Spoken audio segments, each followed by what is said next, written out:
ഈ സാമിനെ കുറിച്ച് ഒരുപാട് കാര്യങ്ങൾ പറയാനുണ്ട്. ഏത് സാമ? ജെസ്സിയെ കൊലപ്പെടുത്തി എപ്പോഴത്തെ പട്ടിത്താനത്തെ പട്ടി സാമ പിശാജ് സാമ്. കാരണം എന്താണെന്നറിയാവോ, അങ്ങനെ ഒരു പദം നമ്മൾ ഉപയോഗിക്കുന്നത് ആളുകൾക്ക് പലപ്പോഴും ഒരു ബുദ്ധിമുട്ടായിട്ട് തോന്നും. പക്ഷെ അതങ്ങനെ തന്നെ പറയണം. കാരണം ഒരുപാട് വിദേശ വനിതകളുമായിട്ട് ബന്ധമുള്ള ഒരുത്തൻ ജെസ്സി എന്ന് പറയുന്ന ഒരു സ്ത്രീ, അവരിപ്പോ അവർക്ക് ആരെങ്കിലുമായിട്ട് ബന്ധമുണ്ട്, ഇതൊന്നും നമ്മുടെ വിഷയമല്ല. പക്ഷെ അവർ അനുഭവിച്ച ഒരു ക്രൂര പീഡനങ്ങളുണ്ടല്ലോ ഇയാളിൽ നിന്ന്. ഒരു വലിയ ദുരൂഹതയുള്ള ഒരു വീട്, കുറെ മരങ്ങൾ നിൽക്കുന്നതിന് നടുക്കൊരു വീട്. ഈ വീടിനകത്ത് ഈ സ്ത്രീ താഴത്തെ നിലയിലും ഇയാൾ മുകളിലത്തെ നിലയിലും, ഇയാൾക്ക് ഇഷ്ടമുള്ള സ്ത്രീകളെ ഒക്കെ അവിടെ കൊണ്ടുവന്ന് ലൈംഗികമായി ഉപയോഗിക്കുന്നു. ഈ സ്ത്രീ ആളുകൾക്ക് ഇങ്ങനെ രണ്ടുപേരും അവിടെ ജീവിച്ചിരിപ്പുണ്ടെന്ന് അറിയുന്നത് ഈ സ്ത്രീ വല്ലപ്പോഴും പള്ളിയിൽ പോകുമ്പോൾ മാത്രമാണ്. ഈ വീട് ഇവരുടെ വീടാണ്, ഈ സ്ത്രീ മരിച്ച സ്ത്രീയുടെ വീടാണ്. എന്നിട്ട് ഈ ഒരു വിദേശ വനിതയുമായി ഇറാനിയൻ വനിതയുമായി ബന്ധം സ്ഥാപിച്ചിട്ട് അവരെ കൊണ്ടുവന്ന് വയറ്റിൽ വിട്ടിട്ട് വന്നിട്ട് ഈ സ്ത്രീയെ കൊണ്ടുവന്ന് കൊക്കയെ തള്ളിയിട്ട് ആ സ്ത്രീയോട് പറയണം, ഞാൻ എന്റെ ഭാര്യ ഉപേക്ഷിച്ചു, വാ നമുക്ക് നീ പറഞ്ഞ പോലെ ഉപേക്ഷിച്ചിട്ടുണ്ട് ഞാൻ. അവള് പറഞ്ഞ ഉപേക്ഷിക്കുന്ന എന്തോന്നാണ്? ഡിവോഴ്സ് വാങ്ങി വരാനാണ്. ഇവൻ പറഞ്ഞു നീ പറഞ്ഞ പോലെ തന്നെ ഞാൻ ഉപേക്ഷിച്ചിട്ടുണ്ടെന്ന്, ചാക്കിലാക്കി കളഞ്ഞിട്ടുണ്ട് എന്നും പറഞ്ഞിട്ട് വന്ന് ഒരു കാറിലങ്ങ് കയറി പോയി. അയാളുടെ ഒരു മനോവൈകൃതം ഒന്ന് ആലോചിച്ച് നോക്കിയേ. ഒരു സ്ത്രീ ഇപ്പോഴും ഇയാൾ കുറ്റബോധം ഇല്ലെന്ന് പറഞ്ഞ എന്താണ്? അനിവാര്യമാണ്, അവന്റെ മരണം അനിവാര്യമായിരുന്നു. അപ്പൊ ഇവന്റെ കൂമ്പ് വാടേണ്ടത് അനിവാര്യമല്ലേ? അല്ല, ഇവൻ എന്താ യോഗ്യത അത് പറയാൻ? അല്ല, അതല്ല ചോദിക്കുന്നത്. ഇവന്റെ കൂമ്പ് വാടേണ്ടതും വാരിയൽ ഒടിയേണ്ടത് അനിവാര്യമല്ലേ? അല്ലേ? എനിക്ക് തോന്നുന്നു ഈ സ്ത്രീക്ക് അത്യാവശ്യം സ്വത്തൊക്കെ ഉള്ള വീട്ടിലെ സ്ത്രീ ആയിരിക്കും. ഞാൻ ഈ വാർത്ത കൂടുതൽ ഫോളോ ചെയ്തിട്ടില്ലെന്ന് എനിക്കറിയില്ല. അല്ല, ഇവരുടെ പേരിലാണ് ഈ പറയുന്ന വീടും സ്വത്തും അടിച്ചെടുക്കാൻ വേണ്ടിയാണ് ചെയ്തിരിക്കുന്നതെന്നാണ് പ്രഥമ ദൃഷ്ടിയ പോലീസിന്റെ നിരീക്ഷണം വന്നിരിക്കുന്നത്. പക്ഷെ അതുകൊണ്ടാണ്, അതായത് ഒരു പെട്ടെന്നുള്ള പ്രകോപനത്തിൽ കൊന്നതാണ് എന്നുണ്ടെങ്കിൽ അങ്ങനെ എന്തൊക്കെ രീതികളിൽ അത് ചെയ്യാം, ശവം മറവ് ചെയ്യാനും അങ്ങനെയൊക്കെ ചെയ്യാം. ഇതങ്ങനെയല്ല. ഇത് വിദഗ്ധമായിട്ട് കൊണ്ടുപോയി കൊക്കയിൽ തള്ളുക എന്ന് പറയുമ്പോൾ അവരുടെ ഇതിന്റെ അടുത്തുള്ള ഒരു കൊക്കയിലാണ് കൊണ്ട് തള്ളുന്നത്. അപ്പോൾ അവിടെ കൊണ്ടുപോയി തള്ളുക എന്ന് പറയുമ്പോൾ അതിനെ കൃത്യമായിട്ട് മാൻ മിസ്സിംഗ് എന്ന് പറഞ്ഞത് വരാൻ ഇയാൾ എന്ത് പറയുന്നിട്ട്, നിങ്ങളല്ലേ പറഞ്ഞത് ഞാനാണ് എന്താണ് വ്യഭിചരിച്ച് കിടക്കുന്നത്, കണ്ടില്ലേ ഏതോ ഒരുത്തനോട് ഒളിച്ചോടിപ്പോയി. ഈ മരണപ്പെട്ട ഇത്രയും അനുഭവിച്ച് 20 വർഷം ഇയാളോടെ ജീവിച്ച് മരണപ്പെട്ടു പോയ സ്ത്രീയെ പറ്റി ഇയാൾ പറയും എന്ത്? ഏതോ ഒരുത്തനോട് ഇറങ്ങിപ്പോയി, എന്ത് ചെയ്യാം എന്നിട്ട് ഇയാള് വിഷമിച്ച് കിടക്കും. എല്ലാരും പറഞ്ഞതാണ് വ്യഭിചരിച്ച് കിടക്കുന്ന അവനാണെന്ന്. പക്ഷെ നമുക്കെല്ലാം തെറ്റിപ്പോയി എന്ന് ആൾക്കാർ പറയുമായിരുന്നു. എന്നിട്ട് അങ്ങനെ പറഞ്ഞിട്ട് കുറച്ച് കഴിഞ്ഞ് ഇവര് വേറെ അടുത്തേക്ക് കിട്ടാം, ഈ വീടും സ്വത്തും എല്ലാം സ്വന്തമാക്കാം. ഇതായിരുന്നു ഇവിടെ ചെന്ന് നടന്നത്. അതായത് 20 കൊല്ലം അവിടെ ജീവിച്ചിട്ട് നാട്ടുകാർക്ക് ആർക്കും ഇവരെ പറ്റി ഒരു ബാക്ക്ഗ്രൗണ്ട് പറഞ്ഞുകൂടാ. അതായത് ഇയാളെ കുറച്ചും കൂടെ അറിയാം, ഇയാളുടെ പേരറിയാം, ഇയാളുടെ ജോലി എന്താണെന്നോ ഒന്നും അറിഞ്ഞൂടാ ആൾക്കാർക്ക്. ഇയാൾ എവിടെ ഉണ്ട്, ഇങ്ങനെ ഒരാളുണ്ട് 20 വർഷമായിട്ട് ഇവിടെ ഉണ്ട്, ക്രിസ്ത്യാനിയാണെന്ന് അറിയാം. അതിനപ്പുറം ഒന്നും അറിയില്ല. ഈ സ്ത്രീ പള്ളിയിൽ പോകുമ്പോൾ മാത്രമാണ് നാട്ടുകാർ ഇവരെ കണ്ടിട്ടുള്ളത്, അല്ലാതെ ഈ സ്ത്രീയെ പറ്റി അറിയില്ല.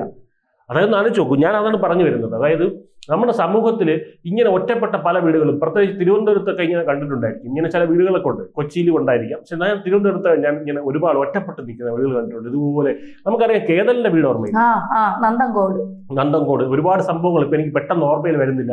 ഇങ്ങനെ ഒരുപാട്, അതായത് ഈ കുടുംബം ഒറ്റപ്പെട്ടായിരുന്നു താമസിച്ചിരുന്നത്. ഒന്നുകിൽ ഇതിലെ ഗ്രഹനാഥൻ എല്ലാത്തിനെയും കൊന്നിട്ട് ആത്മഹത്യ ഇങ്ങനെയുള്ള വീടുകളിൽ, ഇല്ലെങ്കിൽ കേതൽ ചെയ്ത പോലെ കേതലിന്റെ കേസിൽ കുടുംബം മൊത്തത്തിൽ ആ ഒരു ദുരാചാരം അവർ അങ്ങനെ പറയുന്നുണ്ട്, ദുരാചാരം പിന്തുടർന്ന് വന്നവരായിരുന്നു എന്നും. അതുകൊണ്ടാണ് ഈ പറയുന്ന ഒറ്റപ്പെട്ട് ഇരുന്നത് ജീവിച്ചതെന്നാണ് പറയുന്നത്. അതായത് കേതലിന്റെ അമ്മ എന്ന് പറയുന്നത് ഒരു മെഡിക്കൽ കോളേജിലെ ഡോക്ടറായിരുന്നു. അവർ ഡോക്ടേഴ്സിനെ പഠിപ്പിക്കുന്ന അധ്യാപകയാണ്, പ്രൊഫസറായിരുന്നു. അവര് വരെ ഇങ്ങനെയുള്ള ഒരു ആന്റി ക്രൈസ്റ്റ് എന്നൊക്കെ പറയുന്ന മറ്റേ ഈ സാത്താൻ സേവ അങ്ങനെ അതുമായിട്ടൊക്കെ ബന്ധപ്പെട്ട കുടുംബപരമായിട്ട് അവർ അത്തരത്തിലുണ്ടായിരുന്നു എന്നാണ് പറയുന്ന വിശ്വാസത്തിൽ. എനിക്കറിയില്ല അതിന്റെ സത്യാവസ്ഥയെ പറ്റി. അങ്ങനെ കേൾക്കുന്നുണ്ട്.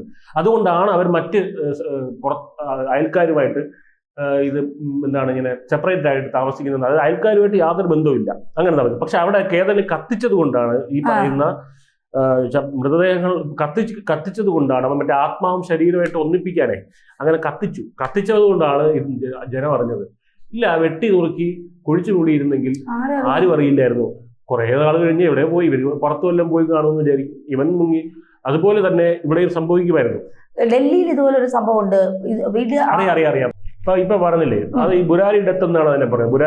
ബുരാരി കുട്ടക്കൊല എന്ന് പറയുമ്പോൾ ഇതൊരു റിച്വൽ, അതായത് ഒരു ആചാരപരമായിട്ടുള്ള മാസ് സൂയിസൈഡ്. 12 കുടുംബത്തിലെ എല്ലാ അംഗങ്ങളും 15 വയസ്സ് മുതൽ 57 വയസ്സുള്ള എല്ലാ അംഗങ്ങളും മരിച്ചു. ഒറ്റ രാത്രിയിൽ ആത്മഹത്യ ചെയ്തു, തൂങ്ങി മരിക്കുകയാണ് ചെയ്തത്. ഇതിലേറ്റവും ഈ ദൃശ്യം ഇതിലേറ്റവും അദൃശ്യമായിട്ടുള്ള കാര്യം, അതിശയമല്ല ഷോക്കിംഗ് ആയിട്ടുള്ള കാര്യം എന്ന് പറഞ്ഞാൽ, ഈ മരിക്കാൻ പോകുന്ന പെൺകുട്ടികൾ ഇവരെ ഒരു കൾട്ടാണ്. അതായത് ഒരു എന്താ പറയുക, ഇവരുടെ കുടുംബത്തിലെ ഏറ്റവും മുതിർന്ന ഒരാളുണ്ടായിരുന്നു. അയാൾ ഈ പറയുന്ന ആത്മീയ ആചാര്യനായിരുന്നു.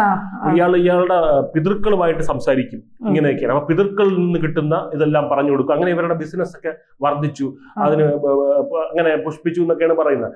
അപ്പൊ ഒരു ദിവസം പിതൃക്കളിൽ നിന്നൊരു ഉപദേശം കിട്ടിയത്ര എല്ലാവരും ഇതുപോലെ ചെയ്യണം, എന്താണ്, കയറിൽ തൂങ്ങണം. പക്ഷെ അവർ മരിക്കില്ല, അവര് ഉടലോടെ തന്നെ എവിടെ സ്വർഗത്തിലെത്തും എന്നുള്ള രീതിയിൽ ഈ പറയുന്ന പിതൃക്കളുടെ ലോകത്തിലേക്ക് എത്തും എന്ന് പറഞ്ഞു.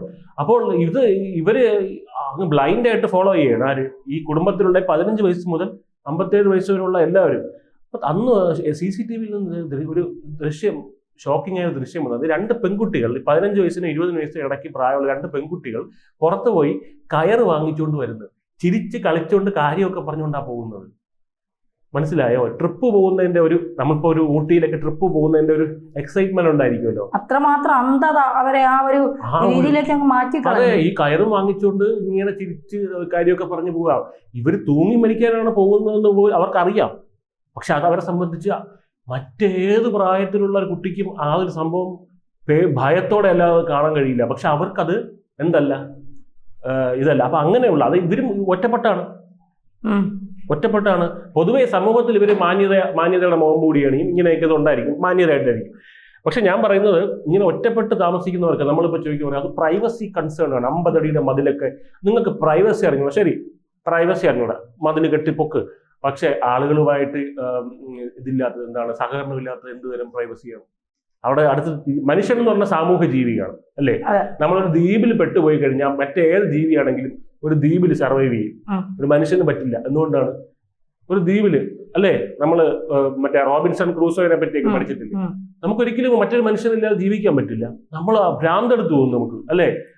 ഒരു ദിവസമൊക്കെ നമുക്ക് വേണമെങ്കിൽ ഒറ്റയ്ക്ക് 1-2 ഒരാഴ്ച വരെ പിടിച്ച് നിൽക്കാം. ഇനിയിപ്പോ മനുഷ്യരെ കിട്ടിയിട്ട് നമ്മൾ മൃഗങ്ങൾ വെച്ചിട്ടൊരു സമൂഹം ഉണ്ടാക്കും, നമുക്ക് പറ്റില്ല. അപ്പം അതാണ് മനുഷ്യന്റെ. അപ്പൊ അങ്ങനെയുള്ള ഇവര് സാമൂഹ്യ വിരുദ്ധ ചിന്താഗതിയുള്ള ആൾക്കാരാണ് ഈ പറയുന്ന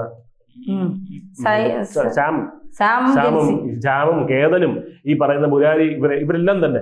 പക്ഷെ ഞാൻ പറയുന്നത്, സാം ഒരു സമർത്ഥനായ ക്രിമിനൽ അല്ല. കാരണം സമർത്ഥനായ ക്രിമിനൽ ആയിരുന്നെങ്കിൽ ഇതുപോലുള്ള പരിപാടികൾ, ഇതൊക്കെ ശരിക്കും പറഞ്ഞാൽ ഒരു അല്പത്തരമാണ് ഇങ്ങനെ കാണിക്കുന്നത്. അതായത് ഓൾറെഡി ഇപ്പൊ കേരളിലേക്ക് കണ്ടാൽ തന്നെ ക്രിമിനൽ ആണെന്ന് തോന്നും, എന്തോ പ്രശ്നമുണ്ടെന്ന് തോന്നും. ഇവരെ കണ്ടാലും തോന്നും നമുക്ക് ഒരു പ്രശ്നമുണ്ടെന്ന്.